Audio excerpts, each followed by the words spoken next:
us.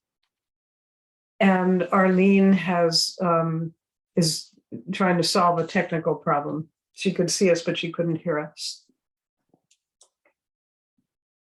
I sent her a message, but she hasn't responded to it. So Well, here she is back in the waiting room. So I'll let her in.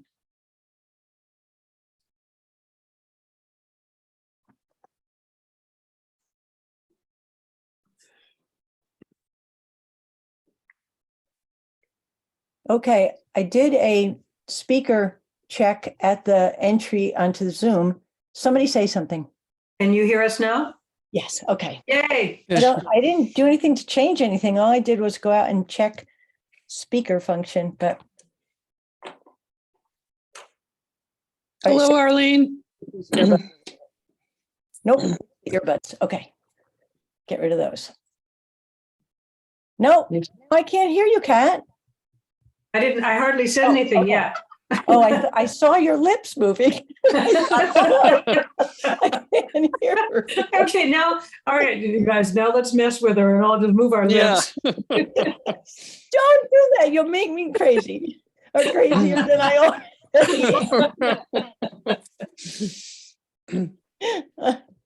Okay, I guess we better, what is it? It's 7:03. I guess we better come to order. This is the Board of Health meeting of June 7th, 2023. And we have a quorum. 4 members are present: Catherine Hilton, Garrett Simons, and Noreen Pease, and Arlene Reed. We have a guest, Doc Prine, who's interested, I think, in the Jewish cemetery question. Karen Rhodes of the JCA is going to be joining us about 7:30. So Doc, if you want to, zoom out and zoom back in at 7:30, you're welcome to do that. Or you can stay, no problem. So to the agenda, yes? I'll probably stay. Okay, Thank you. sure. So as to the minutes of the previous meeting, everybody like them? Any changes? No. No. Okay. Okay, let's keep them. 56 Wendell Road.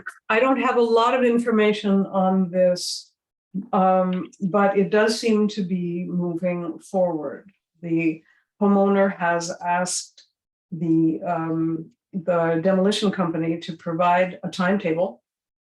He has provided, apparently this went lost, but he has now provided them the hazardous materials report showing that there isn't anything hazardous in the house that would be released during the demolition.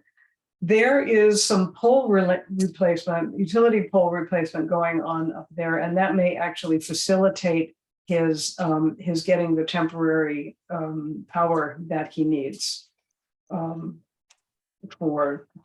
be able to power the well pump while they're doing the demolition. So it seems to be moving along, though slowly.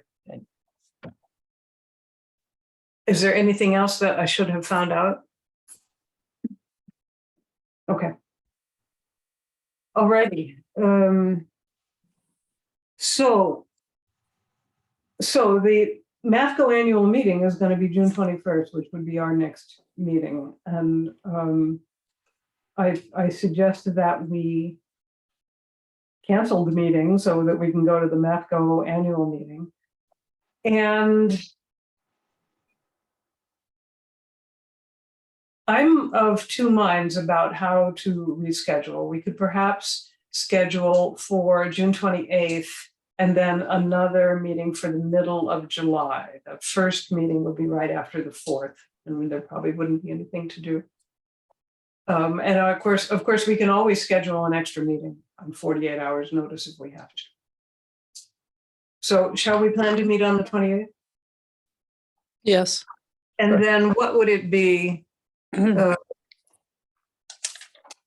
in July? Well, it doesn't matter, whatever it be. Looks like the 12th, Kat. Okay, And okay, if we can, yeah. if it's that following week, the 19th, I wouldn't be available. Oh, okay, good to know.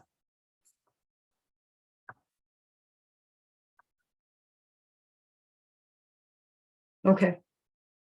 And then we can probably get away with not meeting again until August and get back on our regular schedule. Mhm.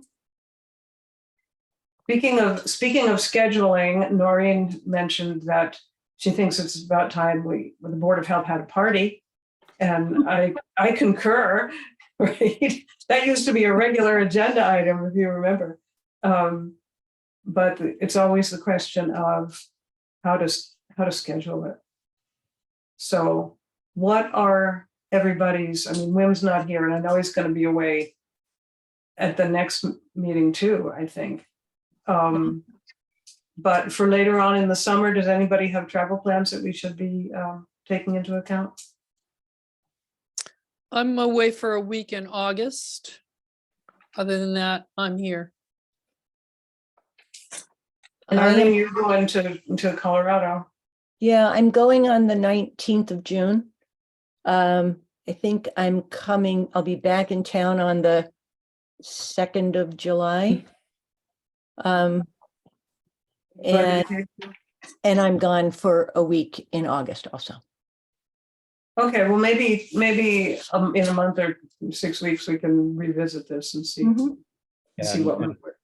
And my problematic, or my week that I'm not really available is the 17th of July. Okay,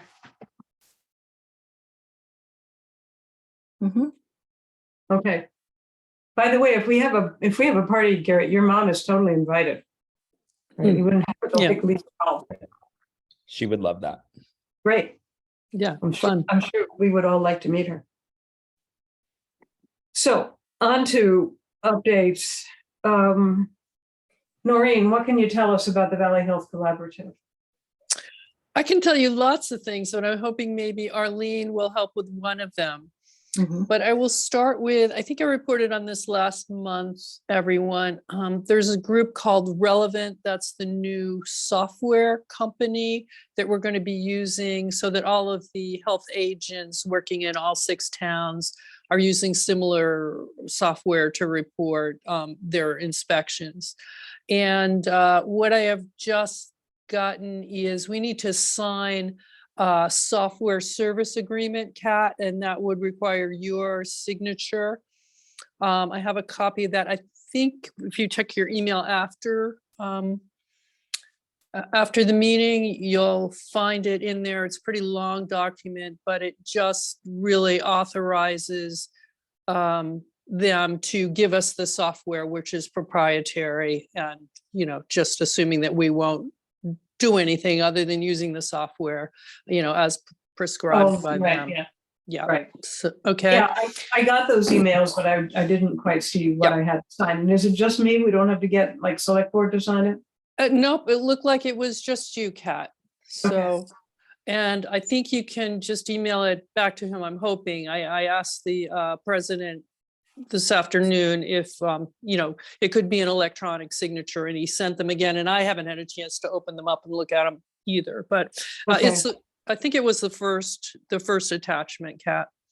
And then Okay. the second attachment had to do with Claudia, and I CC'd her on it as well. And that's it. They're calling it the onboarding process, but it's just so Claudia can let them know how many inspections of what sorts are going on in Shutesbury. And then also it's a form she needs to fill out so that all of the past data from inspections is loaded into the system also, so that she can just pull it up on her iPad that she's going to be using in So is she going to have to manually load these old inspection reports? I think it's very simple, and I don't think it is manually loading, but I don't have any of the specifics on it, Kat. And I think she got her own separate email on it, but I don't know for sure. So I just emailed her to try and keep her in the loop on what's going on. So Right. I think Jen communicated directly, Jen Hoffman in Greenfield communicated directly with all of the health agents that are involved. But Jen's asking for this information as quickly as possible What else because Well, the sooner this information is signed, specifically the agreement, Kat, Mhm. she can go ahead and pay the bill out of this money from this fiscal year, which of Ah. course ends the end of June. So that's why there's a push right now to complete all these forms and get them back to Relevant.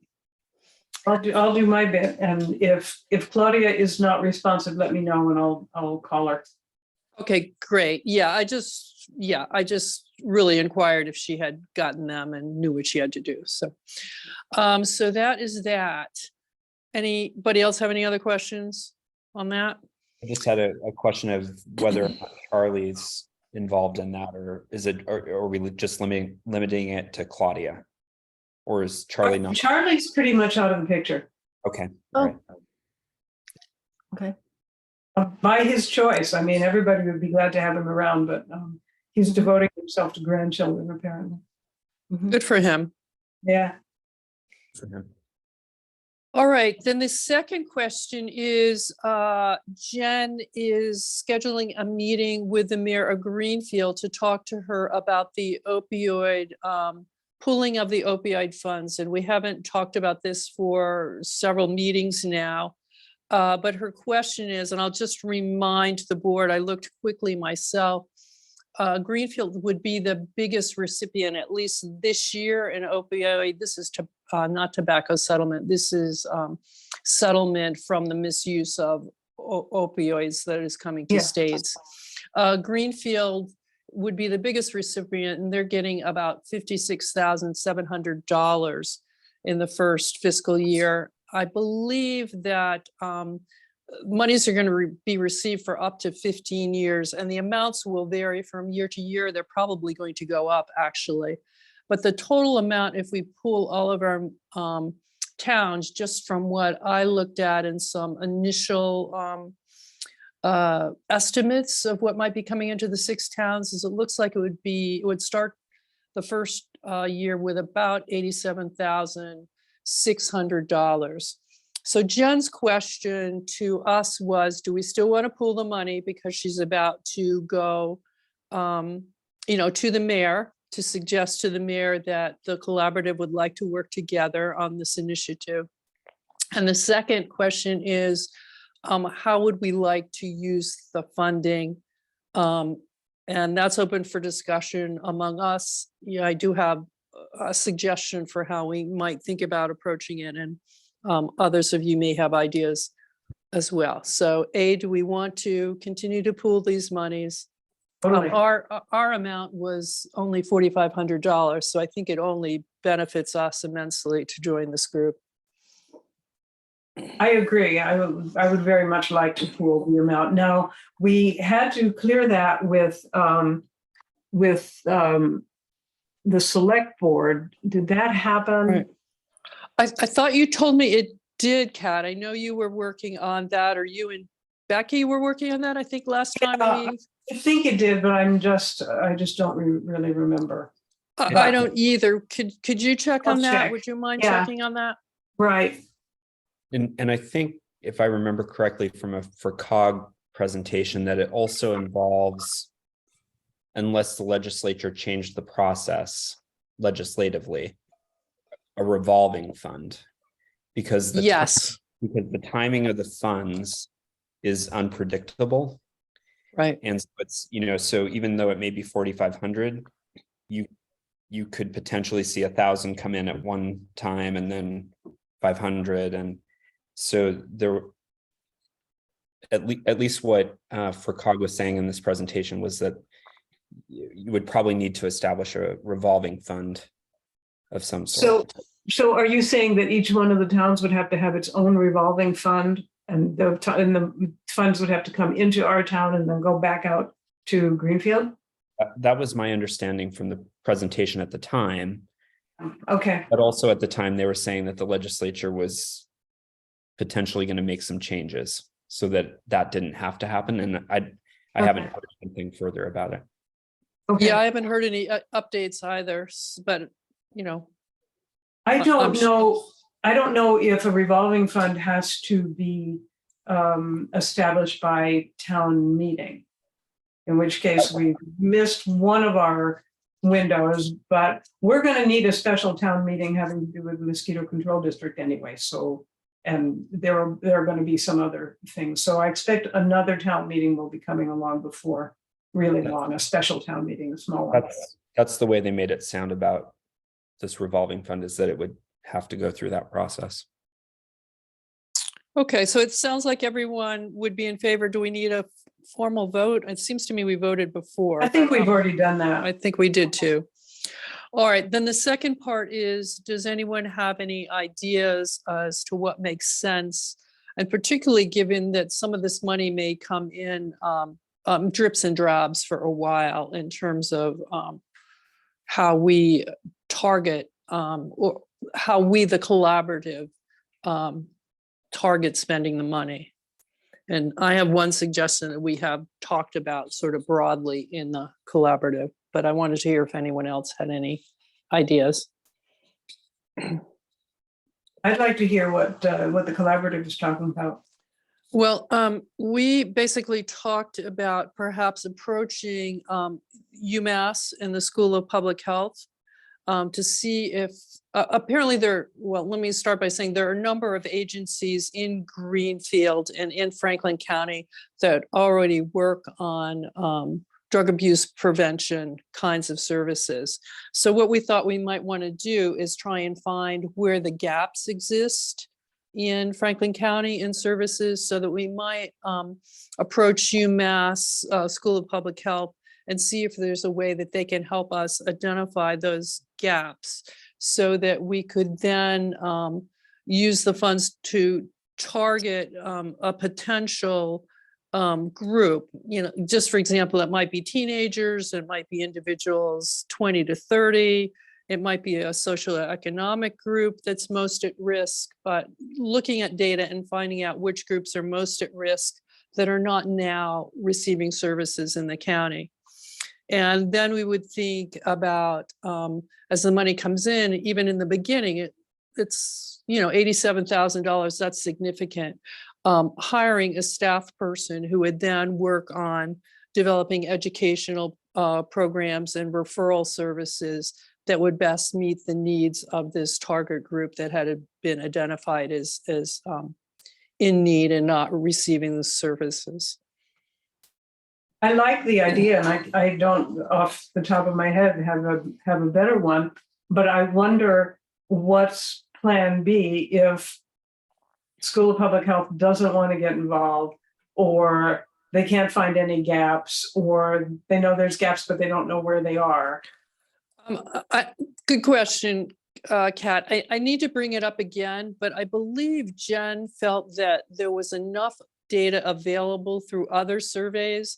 For example, I know from my experience in Maryland that there is a drug misuse or drug use survey that's conducted in the schools on an annual basis or every couple of years. And there's data available and has been for many years on what the needs are, who's at risk. And there may be other sources that we could kind of cobble together to get a picture of what are the needs in the area. And so Jen was fairly confident that using those kinds of databases that she has access to and has some contacts at UMass, that we would be able to come up with some, you know, some ideas. That sounds great. I don't think I don't have any idea what our needs are in Shutesbury other than talking to Kristen about it. And I doubt that anyone else on the board does either. I mean, I think one of the challenges around spending the money is the timing of the receipt and then the redistribution.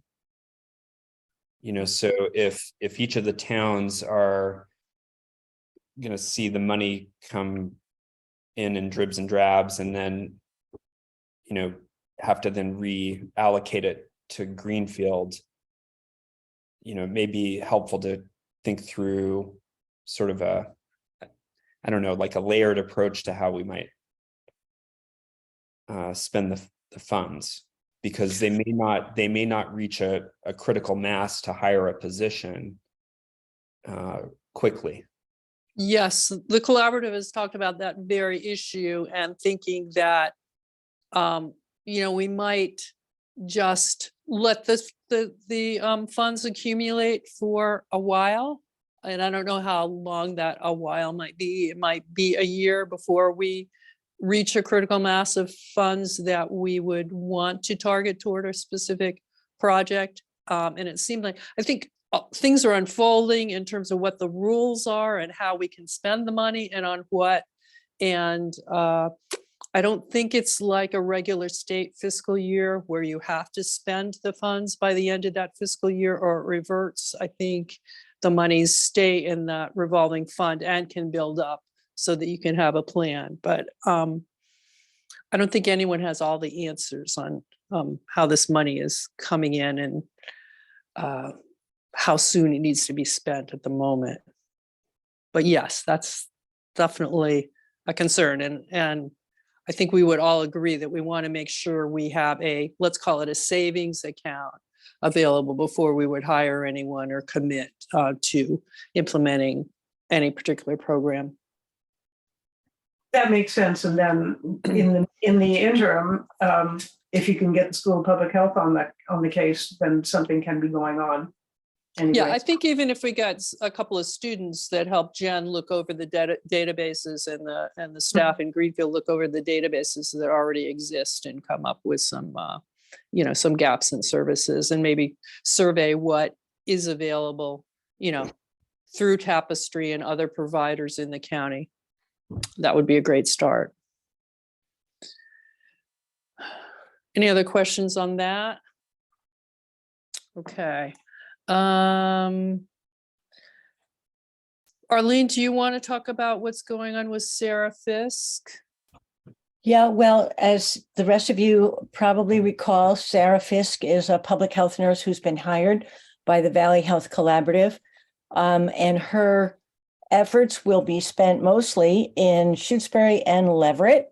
And I understand that she's on board now and she's looking to start out at about 5 hours a week on whatever may be needed by the residents of Shutesbury and may go up to as much as 20 hours a week over time. And as she expands any of her offerings here. But one of the big stumbling blocks is where will she work? What will be her workspace? And she needs a space where she can meet with individuals or perhaps small groups, maybe small families or other small groups. She needs it needs to be accessible because of the population she'll likely be primarily serving. She needs access to a restroom, water.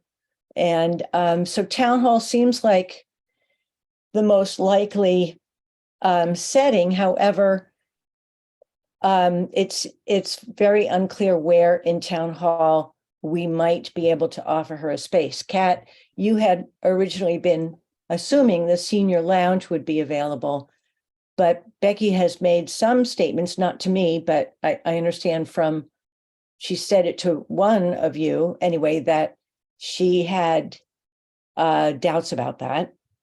And so I spoke with Becky a day or two about this, and she was quite agitated about the problem of where to find space for this nurse. And she said that actually the senior lounge is getting a lot of use. I think. And however, she also said that she's going to reestablish a schedule for its use. So we'll be able to do that. One of the things she and I talked about was wondered if it's a possibility for her to be able to use the school nurse's office in hours when the school is not in session, like on a Wednesday afternoon. I wondered about that too, but I have had a devil of a time just having a conversation with her. I have emailed her, I have phoned her today. I went physically into town hall, and I have yet to have a real conversation with her by any of those means. Yes. So I hear what you're saying, Kat.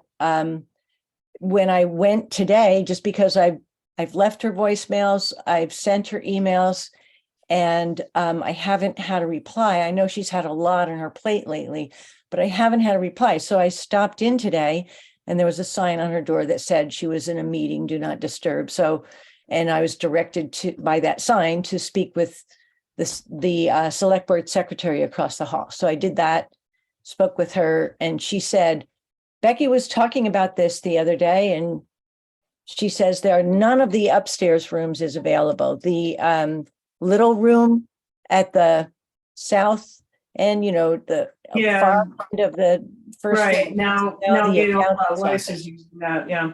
Yeah, and the conference room where we used to meet in person is a good chunk of the week. It is the I guess assistant town clerk's office.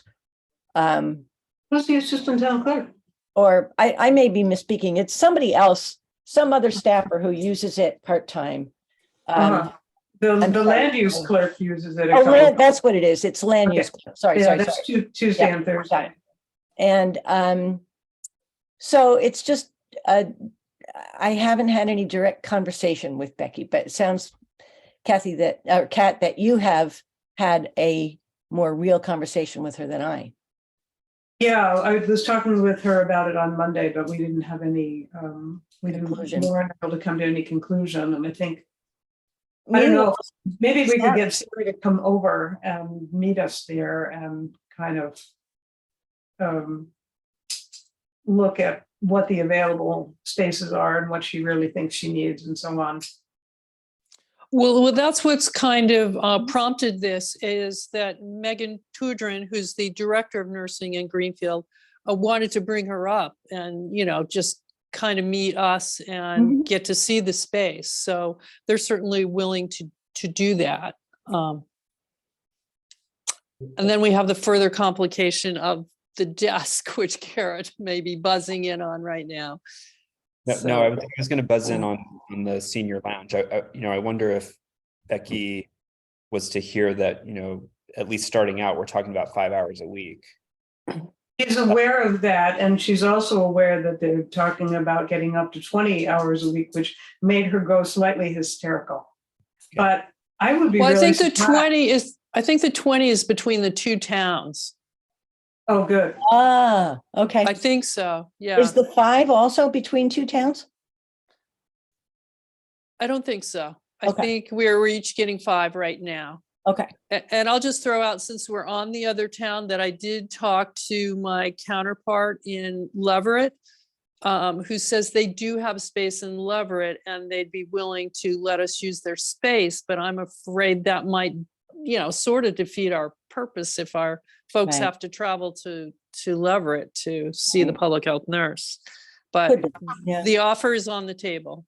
But the elementary school is something that did occur to me. I doubt that it would be available during the school year, but as we know, the school year is about to end. Perhaps it could be available during the summer, but I think that's only a short-term solution, is my guess. Okay, If it could even be available for that. right. So I guess the other thing is, Kat, do you want me, since Megan has been in touch with me, do you want me to schedule time for them to come up and talk with us? Yeah, I think that would be a good idea. Okay. Mm-hmm. And who wants to be in on that meeting? I'd be happy to until I leave on June 19th. Okay. Yeah, I can, I would think that whoever is free when they can come, we'd want to Yeah. be there. So I'll just email everybody when they can come and we can decide. Okay, At the very least, we'll all get to meet Sarah. Yeah. right. That Good. would be good. Do Yeah. we have more things about the collaborative to talk about? I can tell you that we got the IMA done. That Geneva Bickford is did. great. Okay. That great. Geneva is something, Becky had it for like 10 days after it was signed. Geneva got it in like within an hour of my telling her that I needed it. All right, terrific. Thank you. Because I just asked the collaborative if they'd received it. So that's good news to me. No, why don't we go to other business and maybe we can come back to the flu clinic question later. Kat? Yeah, I'd like to, because Karen is here and I know she has other commitments tonight. Sounds good. So, Karen, greetings. Thanks for Hi. coming. So has everybody had a chance to look at the survey? Oh, Anybody? yes, yes. Survey. Yes. Let me see if I can pull it out.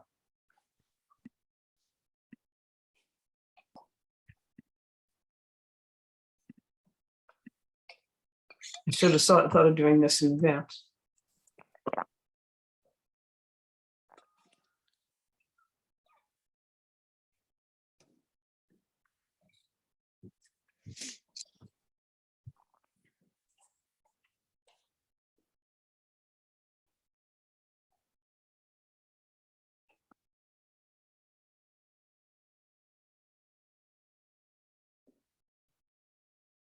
Okay, can I share my screen? And if so, how? Oh, here it is. Here it is.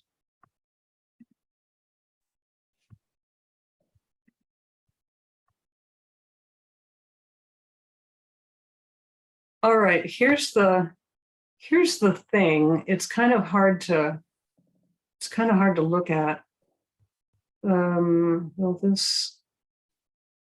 So what we can see on this, we can see the exclusion zones that go around the wells. Okay, we're on Leverett Road here, and we're looking toward the school. All right, so here are the exclusion zones, and in the the circles, and these two little one of them's not so little shaded areas. This one here and this one here. These are the steep slope areas. Most of this one is within the exclusion zone for this well over here, and there's a little bit more.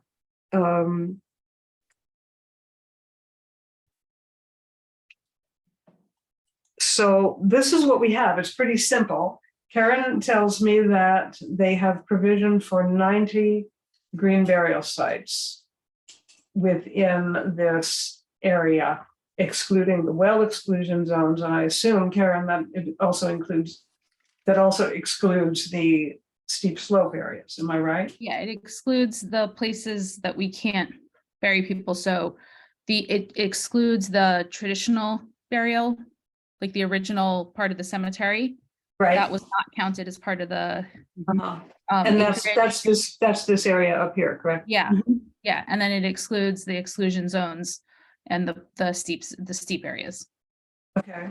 And so So- the calculation the yeah. surveyor Daniel Sauls came up with was 90. I think actually 91 in the end. And does that include existing burials, existing green burials? Yes, it's 90 total max green burials for the whole Okay. cemetery. And you have maybe, what, half a dozen now? Yeah, there's half dozen. We have many more plots sold, like planned. So we're basically sort of just about at capacity.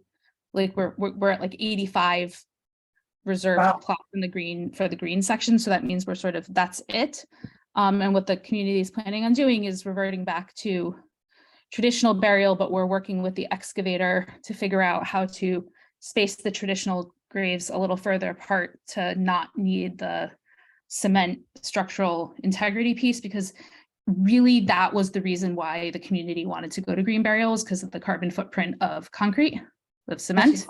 And so we've come up with a way to eliminate that. We'll have slightly less density than the original part of the cemetery, but again, those were only there for the structural integrity piece. So we're just working with Clark and with Grassroots that do the excavating to make sure that they feel like it's safe. So do you have a map showing the plots, the proposed plots? We don't yet, because what we're working on is, so we're basically, there was only ever about 50 can you see my cursor? You probably can't see my cursor. No, The part to the top left, like that top left corner, yeah, there, Here? that was our Okay. forest green burial. There was only ever about 50 planned there, so about half of the total allocated spots and about half the space. And then in the driveway area, like inside the U, was originally planned for more, like 65. And so what we're doing is we're just sort of eliminating every other till we get down to the amount that we can to get to 90 total. okay, okay. We I haven't think, finished yeah, go ahead. drawing that out yet, but that's the plan. So it's Mhm. not going to fundamentally change the arrangement. They will just be spaced further apart than originally planned.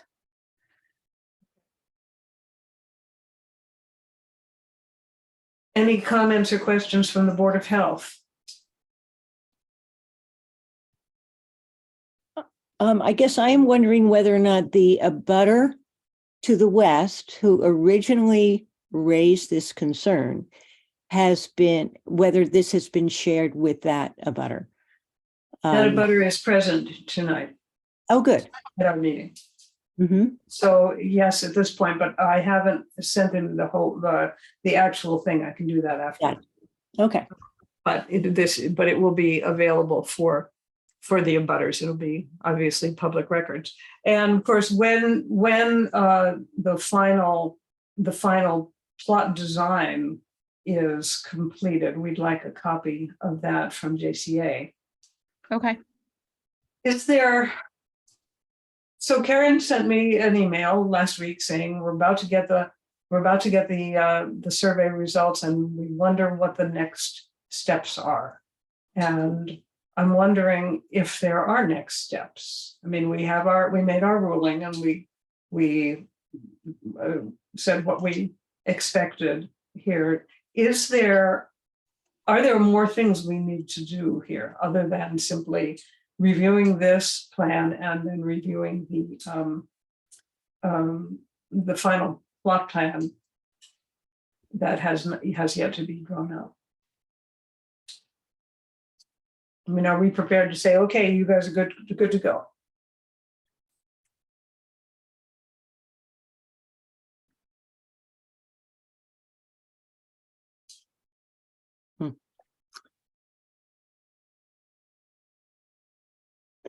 Seems like we should have something, a regulation, and I may not be using that word correctly, but regulation on paper, on record, that states the density and the setbacks.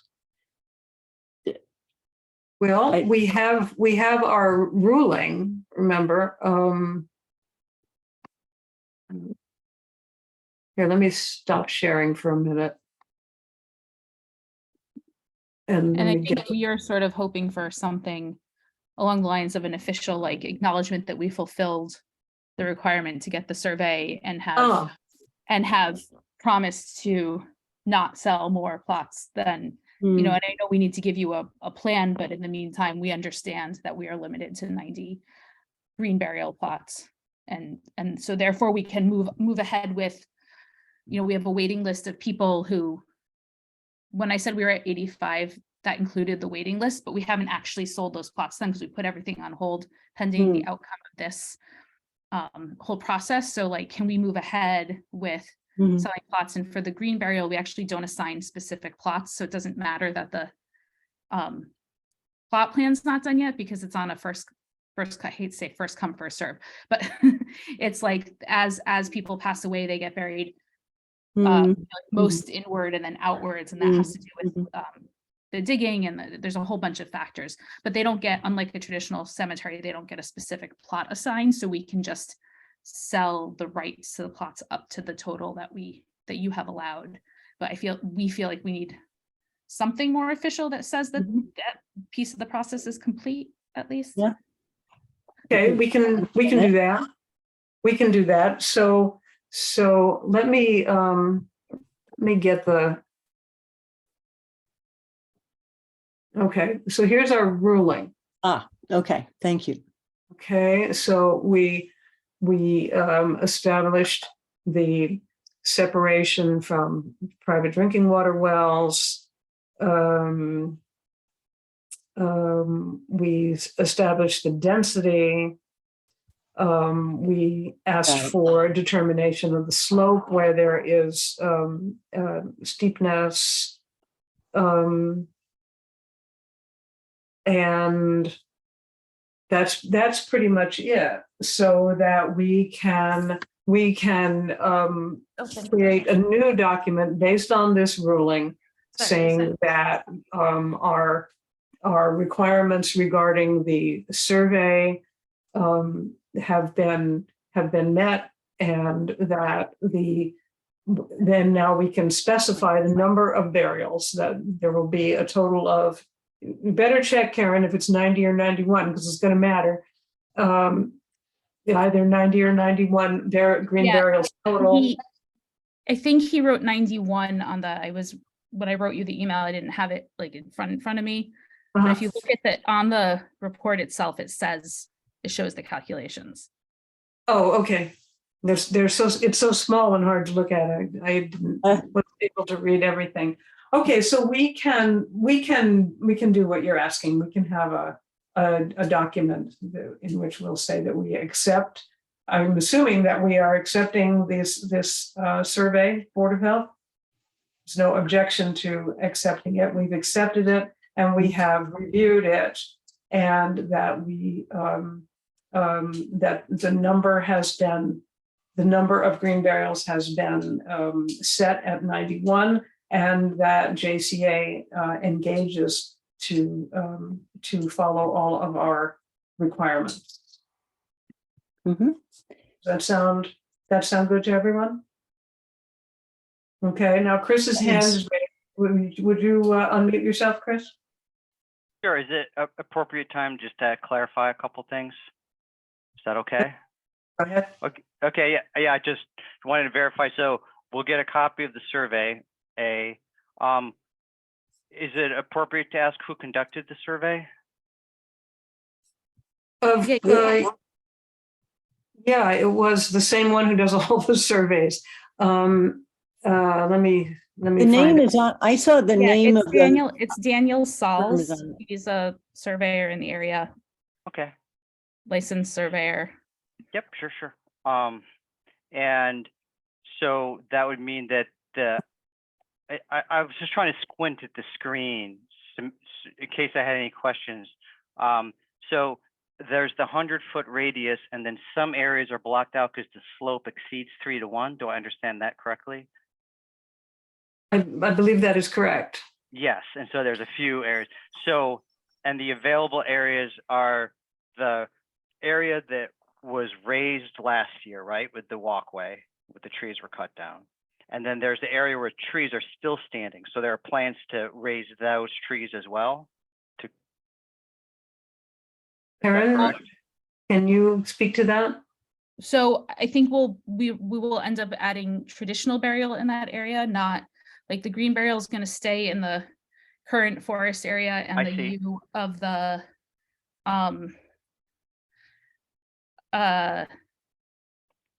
U of the driveway but it's for a total of 90. So it's not that like the green burial is evenly distributed over the entire acreage, but it isn't more than 50 per acre.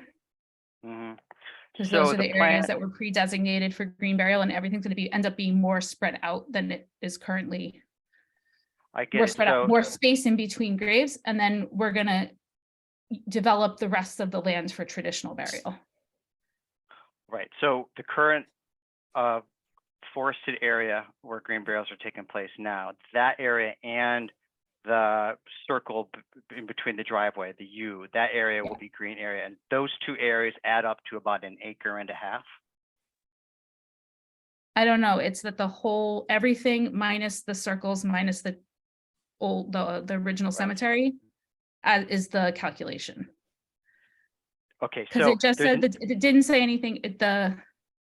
The interpretation we understood and that Daniel Sauls understood was that and you can correct me if we understood it totally wrong, but it's not that the density isn't that it has to be evenly spread out, like exactly. It's No, just but- a total number of burials per the land available. So for green burials, the density is 50 per acre. So that means the current walk area, the forested area that's currently being used, plus the space in the driveway, that land together adds up to about an acre and a half, a little less than, to contain 90 green burials, distributed however way it works. No, the entire property minus the original cemetery minus the exclusionary zones equals an acre and a half. We are not utilizing the entirety Okay, because we could have them, we could. but there's already lots of graves already on the other area, right? But those don't count towards the density calculations. Correct. So there's an acre and a half for the whole cemetery. So the acre and a half will have 90 green burials plus the existing burials plus an undetermined number of traditional burials. So there will end up being 150, 200, 250 burials. I don't know, 90 plus Right, that past was and what, future conventional burials. correct, that was when I Right. clarified that the, as many traditional burials can go in and around the green burials. Right, as many and- as you can fit, and excluding the green burial, there'll be, and the traditional or the conventional burials, as we've learned in the previous meeting, they're not enclosed. They're basically green burials, very similar to them, but they're deeper down with cement walls. So the cement walls are actually not a necessary part of the traditional burial. In fact, there Okay. are plenty of people buried in the original part of the cemetery that don't have the cement walls. Don't have That the was cement something walls. that was asked for by the excavator as a structural integrity piece. Right, And so that's what I was right. saying, is that we're gonna spread new traditional burials further apart per our excavator's instructions Yeah. to allow the elimination of the concrete Right. and therefore the carbon footprint, but Yeah. still maintain traditional burial standards otherwise. Right. So the bottom line is that the current understanding of the JCA ruling for green burial is that there will be 90 green burials on the acre and a half. And in addition to those 90 green burials, there are the past burials and future conventional burials. So there will be a lot more than 90 burials on that acre and a half. Just that 90 of them will be green and the rest will Yeah, be. the acre and a half does not include the original traditional part of the cemetery because the Is ruling there a, excluded is that. there, okay. Is there a ruling or regulation in terms of how many total burials would be on the acre and a half? 90 plus X It is- number? You all can say, but it is my understanding that there are not state or town level regulations on traditional burial of any kind, really. I believe that is correct. So the Board of Health is comfortable with what I've just described. It There'll be conforms 90. with the rule. I would say that this conforms with the ruling that we have issued. The entire, Okay. the entire acreage of the cemetery is actually 2.2 acres. And it seems to me perfectly legitimate to calculate the number of green burials on the total area, even though they are not going to be in the total area. Okay. All right, because my original understanding was that there's a green burial area, there's area that will be devoted to green burials and not conventional burials. And that land would be used for green burials at a density of 50 per acre, but that's not the case. You're calculating the 50 per acre just based on the total size of the land available for all burials. So on the area, Minus the original part of the cemetery, we did not include that. right, in the you calculation. didn't include that, but you Right. included the forested Right, forested all the area. undeveloped land, The undeveloped land is included in that acre and a half. yes. Mhm. So in that acre and a half, there'll be 90 green burials plus an undetermined number of conventional burials, as you've described. Correct. All right. And it's likely that in the parts that are currently designated for green burial, we won't add additional traditional burial in those specific areas, because again, we're trying to space everything out enough to not require the concrete. So it's not like we can put a traditional burial between two green burials, because that would require the concrete to come back. Sure. There's not enough space. But the undeveloped areas are going to be all traditional burial because we've maxed out the green burial limits. Okay. So the acre and a half will have 90 green burials plus whatever number of standard burials, whether it be 50, Correct. 60, 80, something like that. I don't know. We're still working that out. Yeah, but right. So there's definitely going to be more than 90 burials in that acre and a half. Yes. And the Board of Health is comfortable with that. Board of Health has nothing to say about conventional burials. It's not in our jurisdiction.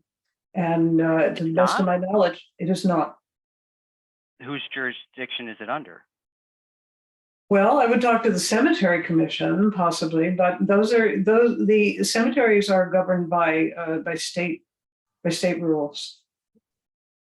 We have the general, we have sort of, pardon me? No, go ahead. I was going to say, we have, the Board of Health has general jurisdiction over things that can affect the public health. But as far as regulating cemeteries, that is not our authority. Right. And Garrett, is that the way you understand this too? Yeah. That's in my understanding, but Right.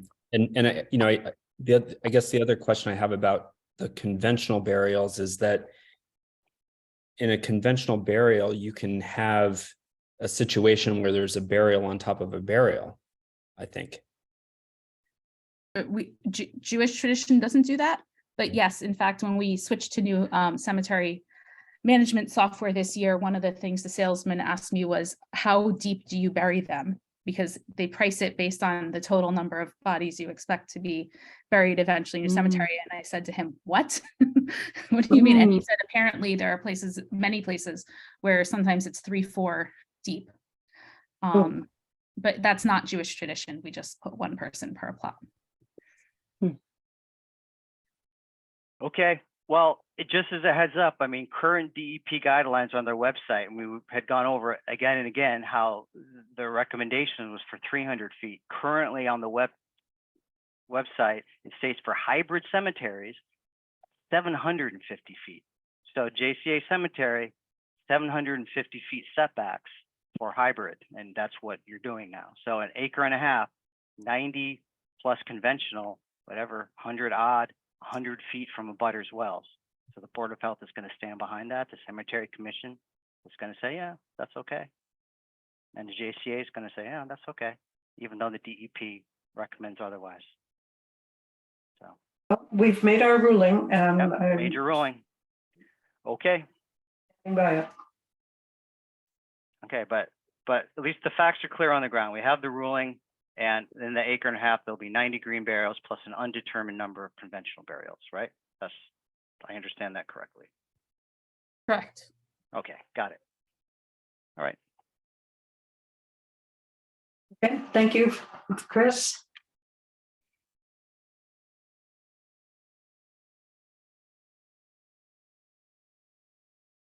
Okay, is there any more discussion on this question?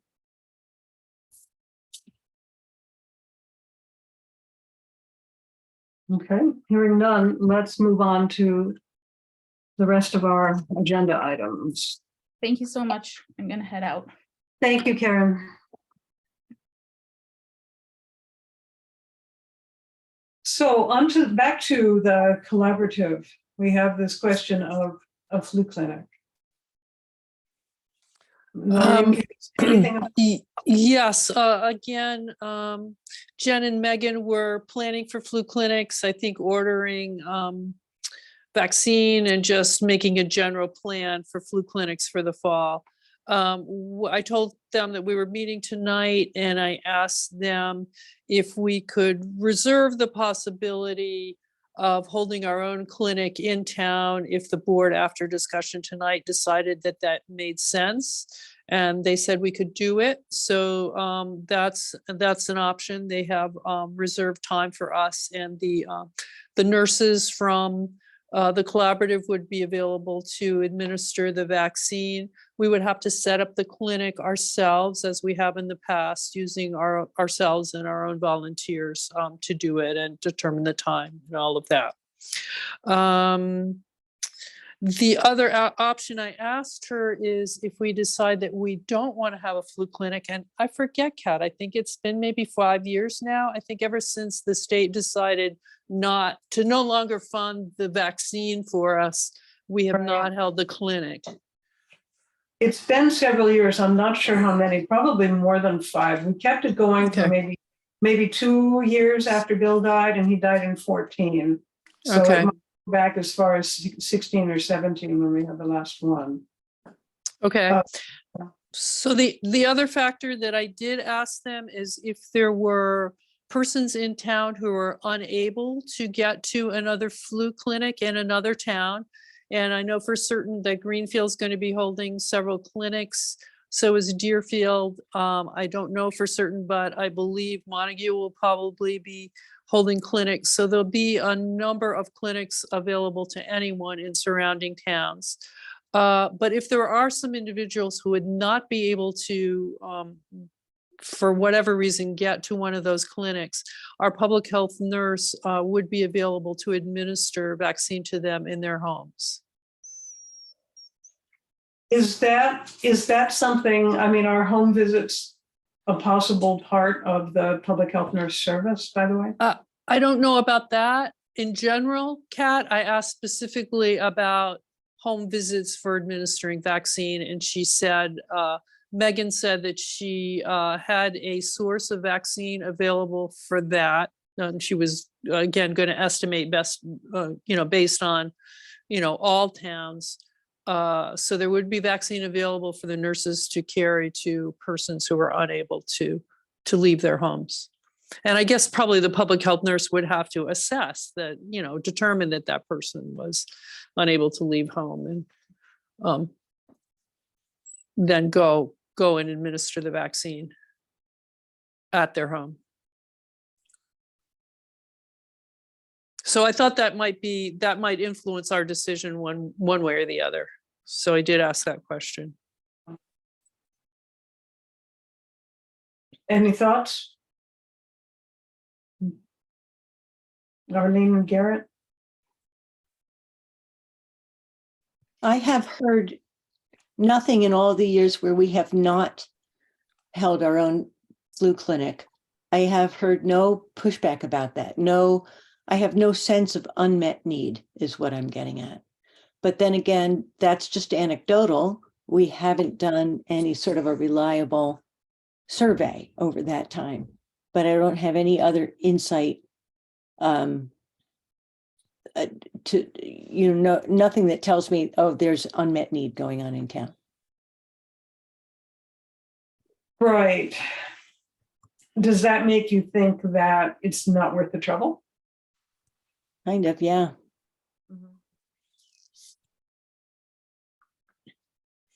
I guess my only other question would be, Garrett, from a point of view of setting up an emergency response center for the town.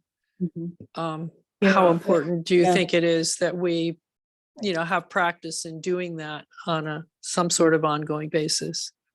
So I there's have to say, we have done that so often, I feel like I could still do it in my sleep. Yeah, I agree, but there's no expectation in the grant in the next fiscal year that we do that. So, I tend to agree with Arlene. I think the question would be the timing of when they have the vaccine. And, if there are, it's so hard to predict if there's going to be shortage or not. In some years we go into a flu clinic before COVID and there's a shortage of vaccines. So depending on what their timing is for getting the vaccine from the state or through private purchase, I don't know if they're sourcing it through the state or through private purchase. I think that's what they were working on and why they were planning this far in advance, Garrett, to make sure they did have adequate sources. But again, I don't know the details.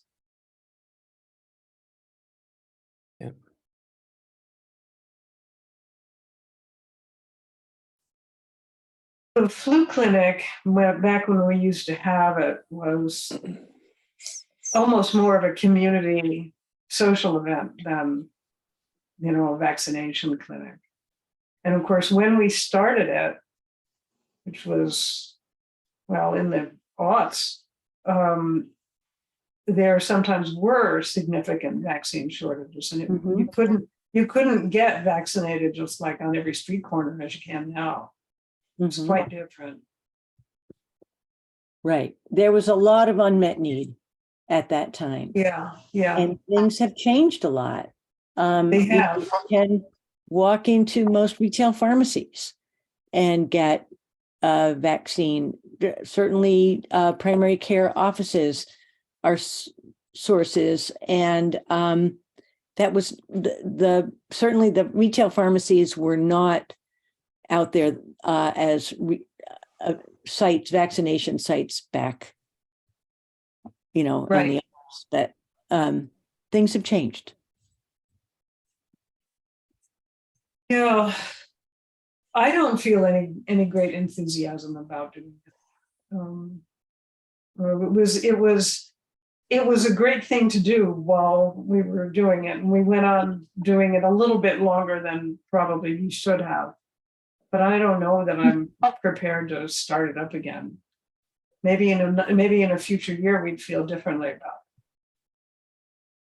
it. But unless somebody has a strong feeling that this is good, I think we ought to give it a pass for this year at least.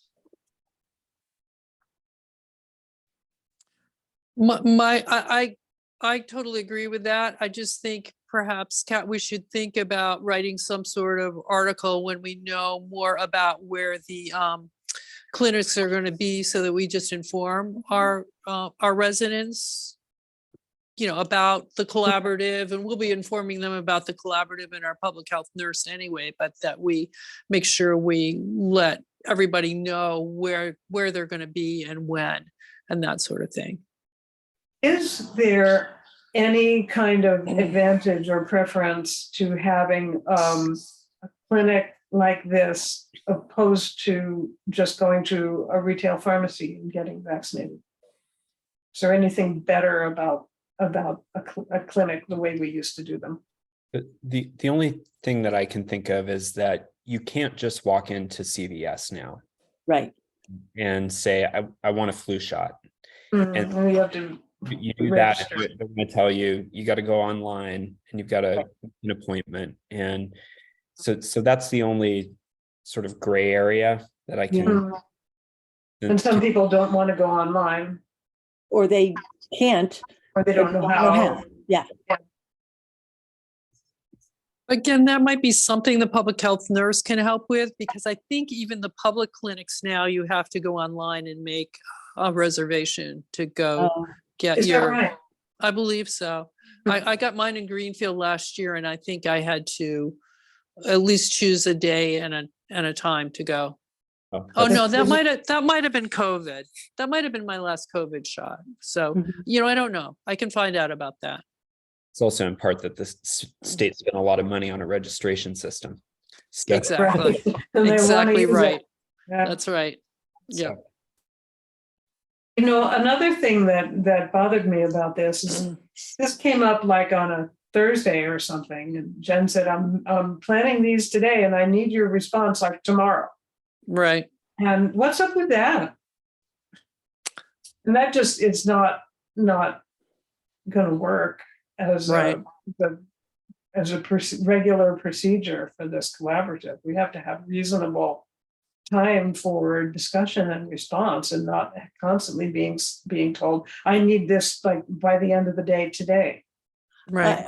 I agree with that. And in some cases, I mean, it would be nice if we had thought about this in advance and put out some sort of a survey, like, so that we could collect some real data.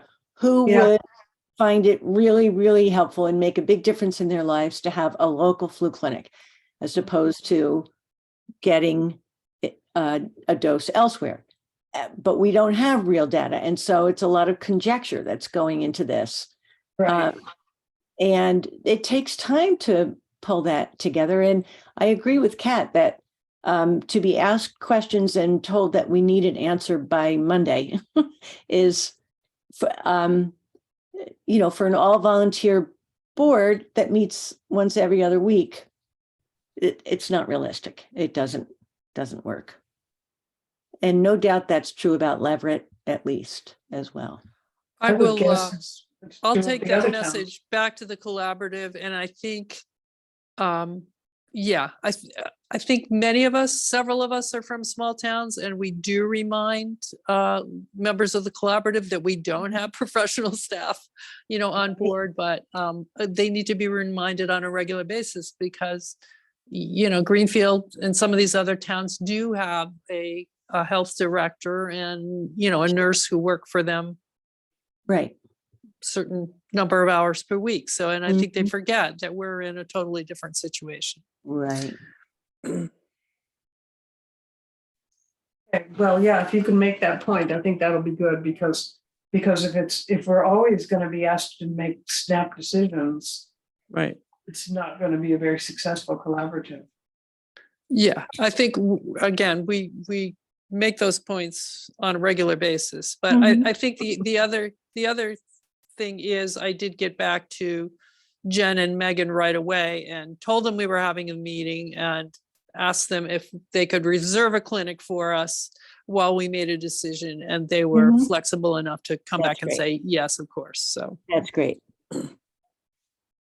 And after all, this thing is just getting off the ground. Yeah. And, Mhm. here we are, it's the end of the fiscal year, and there's all these things that they still want to do. And I would anticipate that for next year, everything's going to be a little bit more Yeah. organized. yes.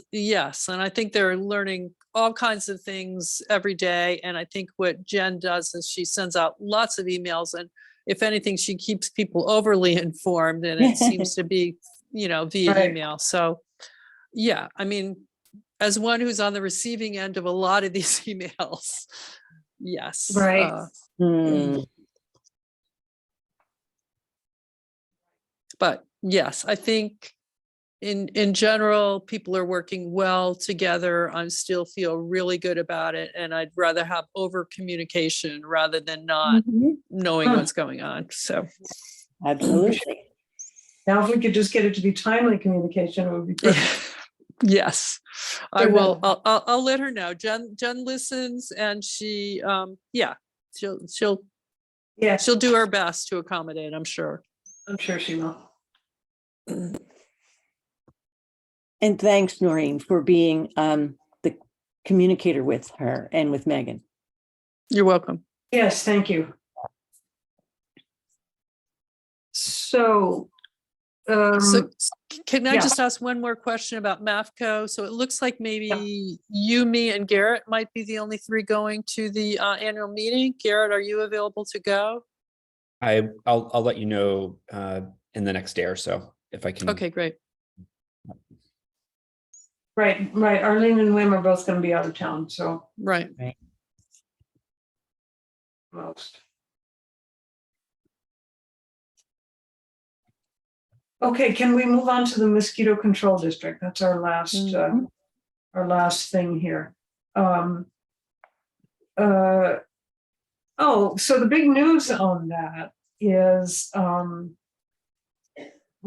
talked with John Briggs about how to deal with our unpaid balances, and so he went, unlike his predecessor, whose name I can't think of right now. He's very comfortable dealing with administration and legal counsel and all this stuff, and so he went to them with this, and he came back with a deal for us. They won't forgive any of our past dues that we owe, and we owe for 2 fiscal years. But what they're offering to do is, in exchange for a reduction in services this year, they would forgive $2,500 of this year's fee.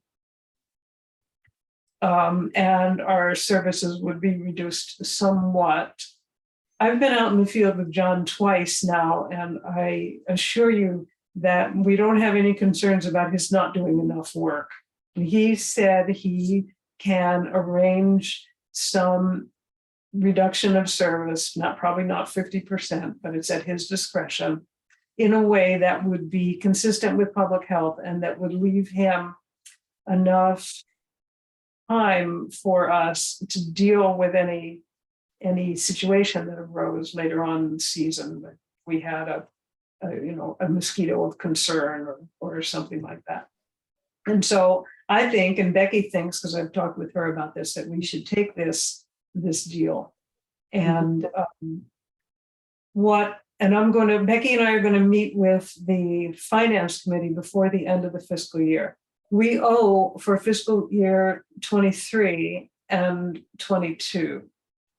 We're still in fiscal 23, so we can do that and get that one paid if we do it by the end of the year. I'm going to suggest that we take the rest of the Board of Health line item and use that as part of the payment, and that's going to be about $1,500, I think, that we have left, and ask them for the additional $3,500 out of free cash to pay fiscal 23. So we paid fiscal 21, and we will have paid fiscal 23. And then to pay fiscal 22, it's not simple. We have to go to town meeting. And unfortunately, this offer didn't come to us until after the warrant was already closed, or we could have done it at town meeting. So we'll have to have a special town meeting, and it's called a bill of prior years. You saw that at town meeting. If you were at town meeting, there were some bills of prior years that had to be paid, and town meeting had to vote on them 9/10. And that's what we would have to do. And I would suggest that in that special town meeting warrant article, that they raid half of the fiscal 24 $5,000 that we voted on at town, as part of our budget at town meeting, and provide another $2,500 from free cash in fiscal 24. And then we would be, or against fiscal 2022. And then we would be up to date. And we've got fiscal 24 and going forward taken care of. I know it's complicated. Is there a threshold for a special town meeting? I guess I've never, does it have to be like For the quorum? For a quorum? Does it have to be like a large budget item? Does it have to be multiple items? Could it be something that's $2,500 or? What they try to do when they schedule a special town meeting is to assemble several articles at once. So we would have to wait until they had them. And that's just because it costs money to have a town meeting, even if it's a small thing. Am I answering the right question here? Yeah, I was just trying to think how quickly it could happen and if we need it to happen by a certain time or. I don't think so. I don't think it needs to happen quickly, especially if we pay for fiscal 23, right? So we will have demonstrated our good faith. And, and Chris, or not Chris, it's not Chris anymore, it's John, made it pretty clear to me that there's no way we're not going to get service this year, right? Regardless of any delinquency on our part, that he's anxious and eager to monitor mosquitoes in Shutesbury. We went to Wim's property that used to belong to Patsy, what's her name? And he got quite excited about the diversity of mosquitoes there, and he put up a trap there. Pardon? I thought somebody spoke. No, I was just gonna say, if no one has ever walked that, that's a nice walk. If someone would like to do it sometime, that's back by Yeah, his yeah. wetlands. Yeah, you can hook up with some other trails and it's fun. And particularly now Yeah. while the laurel's out, it would be lovely. Yeah, that'd be a nice walk. Let's do it. Yeah, it's very nice property. So that's what I propose, and if it's okay with you guys to accept this reduction, I don't think it'll be a significant reduction, like he might empty those traps every other week instead of every week. He might start trapping a little bit later. I think he's already started trapping a little bit later than he would have, because we were having those cold nights and mosquitoes just weren't being active, as I'm sure you noticed, but they are now. The alternative would be to ask the FinCom to pay the whole $5,000 for. Well, you get the idea. So I'll move to take the approach that you've described. Second, Any further discussion? Hearing none, let's vote. All in favor? Garrett, Yes. Arlene, Yes. Noreen? yes. Yes. Okay, so we unanimously accept this offer. And John said he would write up some kind of a memo, so we'd have it in writing. And I'll deal with FinCom before the end of the year. Great. Anything else? Any unanticipated business? Mm-mm. Shall we adjourn then? I move that we adjourn. Second. All in favor? Yes, yes, yes. Yeah. Yes. Great. Well, Arlene, have a safe trip out. Thanks. to- I do. Yes. I anticipate being, I don't see a reason why I won't be able to attend from there on the 28th. Oh, great. That is our rescheduled meeting. So, Right. but I'll let you know if I can't, but I anticipate I will be able to. So And how long did you expect to be out there? Or is it I- open end? I've got a return ticket for the 30th of June, but that's not to home. It's a long story, but I'm going to New York, and meeting Cliff there, and we will be driving home together on the Sunday the 2nd. So, but it all depends on post-operative course, and if Susan needs me to stay longer, I'll stay longer. So. Well, have a good trip, and I Yeah. hope things go well for Susan. I bet they will. Definitely. Yeah. Okay, you And guys. Garrett, you'll let me know about the 21st, and I guess we can all ride together, Garrett and Kat, I assume you're going? Yeah, good Okay. idea. Let you know. Yeah, Great. sorry to miss that. I know you were hoping for a better showing. Sorry. If we It's- get 3, it'll be good. Yeah, that's good. Not, other boards only have 3 members anyway, so. Okay. Right. Okay, thanks, you guys. Thank Good you. Good night. night. Yeah, thank Okay. you. Night all.